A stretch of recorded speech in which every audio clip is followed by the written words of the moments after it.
Olá a todos, bem-vindos a mais um vídeo. Hoje queria falar de uma coisa que me têm perguntado algumas pessoas, que eu por acaso é uma técnica ou um equipamento que eu não uso, ou não uso muito, mas é algo que me têm perguntado e eu sei a resposta, portanto vou responder. O que me têm perguntado, e como já devem ter visto no título do vídeo, é como reduzir os reflexos quando se está a fotografar automóveis. Ora bem, é muito simples.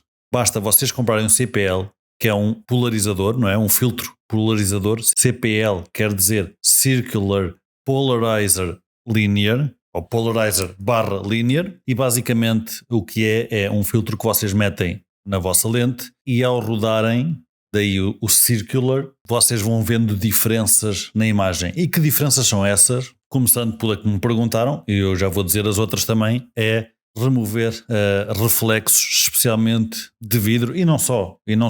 Como podem estar a ver no exemplo agora, eu estive a fotografar este carro no fim de semana passado e resolvi fazer aqui uma pequena demonstração que não é só nos vidros que funciona em muitas outras coisas. E aqui dá para ver que o reflexo na porta também é afetado, digamos assim, pelo polarizador. Ora bem, o que é que um polarizador faz? Não sei, mas, ou seja, como é que faz? Não sei. O que faz é reduz reflexos em vidro. Outra coisa que faz, e o pessoal de landscape gosta bastante, é quando vocês fotografam água, dá para ver mais fundo, digamos assim, ou seja, tira também os reflexos do céu na água, se é que me faço entender, ou seja, a água fica mais limpa, entre aspas, e como afeta a água, também afeta o céu.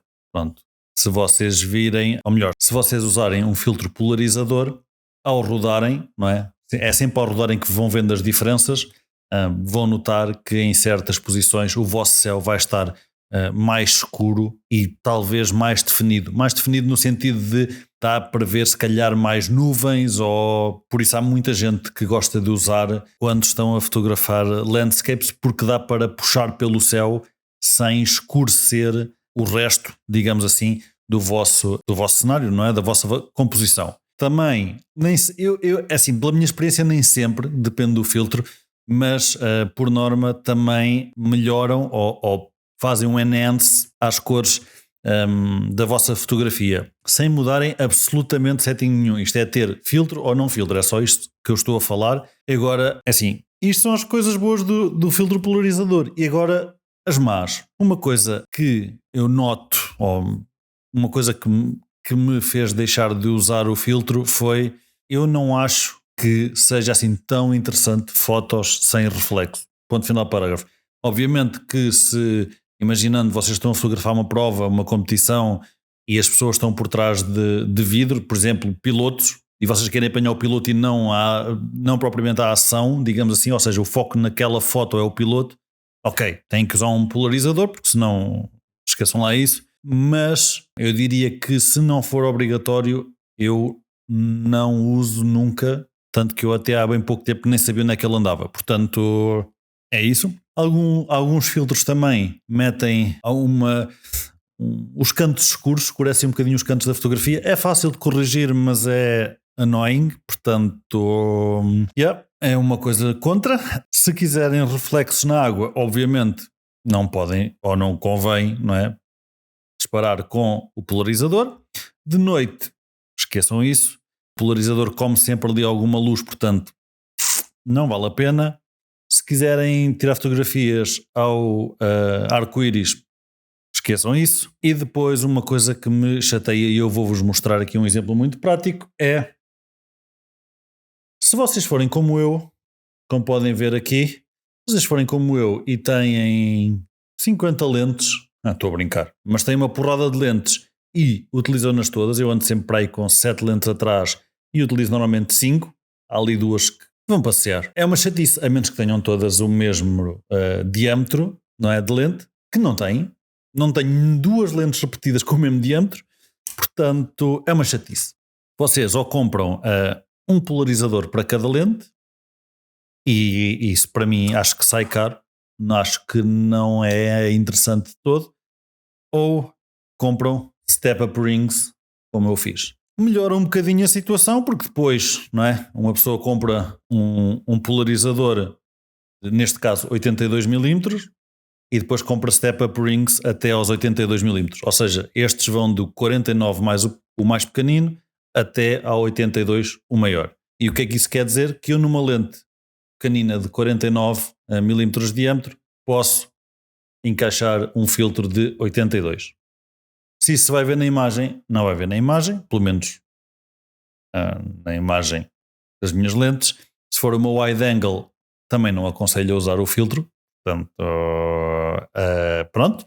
Mas para dar a volta a esse stress de uma pessoa ter que gastar 60€ por um bom filtro, mais coisa, menos coisa, talvez mais um bocadinho, por lente, quer dizer, são 600€ em filtros. Pronto. Não é propriamente uma coisa que eu gostasse de gastar o meu dinheiro, portanto, eu vou sempre por step-up rings. É sempre uma chatice de os montar e desmontar, mas está-se. Desvantagem com os step-up rings. Montando isto, esqueçam lá usar o lens hood, portanto, acabou-se essa parte.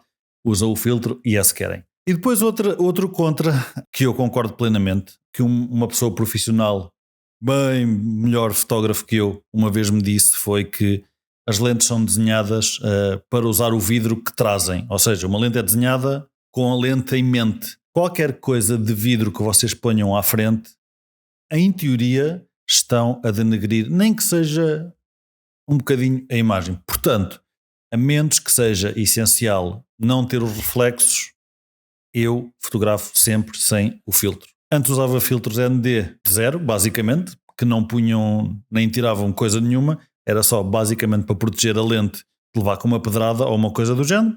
Hoje em dia ponho um lens hood e nunca me aconteceu, portanto os lens hood protegem, pelo menos no meu caso, até hoje, protegem esse aspecto, portanto estou tranquilo. Isto parece que estou só a falar mal de... Não, mas quem quiser, acho bem que usem, porque isto realmente faz diferença com reflexos e essas coisas. Portanto, voltando ao tema inicial, querem tirar reflexos dos carros, querem tirar reflexos das janelas, querem tirar reflexos da água, querem tirar reflexos, seja do que for, querem tirar, até fotografar retratos, se tiverem a usar uma luz muito forte porque estão a usar uma luz natural ou uma coisa do género e aquilo está a refletir muito na cara da modelo, até aí, em certos casos, o filtro pode ajudar. Portanto, considerem, mas considerem façam como eu, sai mais barato, especialmente para quem quer usarem mais lentes, considerem e considerem os step-up rings, porque o step-up rings faz com que isto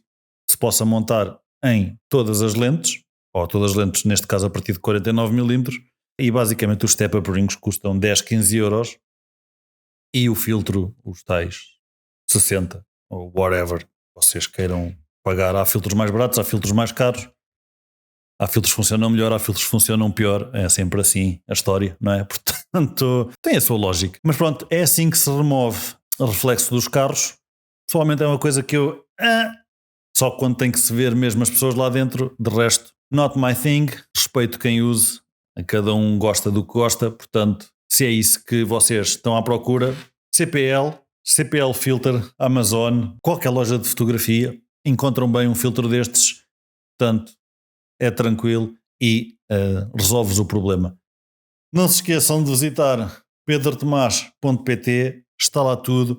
Estou a acabar neste exato momento de editar umas fotografias a um novo Mercedes, como podem ter visto pelos exemplos.